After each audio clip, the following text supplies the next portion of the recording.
Hello mga B! Kung nandito ka ngayon sa Baguio at nakahanap ng perfect view at masarap na food, you must try this restaurant. Sobrang ma-enjoy mo nga yung food mo dito habang kumakain na merong ganito kagandang view. So nandito nga kami ngayon sa Balay Inasal PH na located dito sa branch nila sa Baguio City. You can visit at madali lang naman itong puntahan.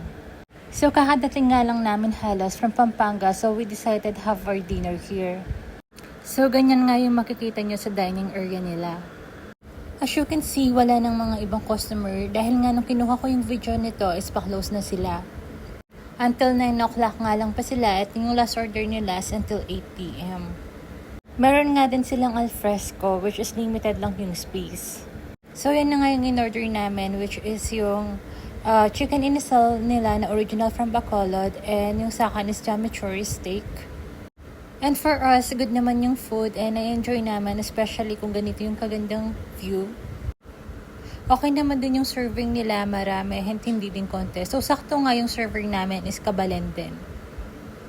So, luckily, napakaswerte namin, nakahanap kami ng spot namin dito sa alfresco nila since limited nga yung space.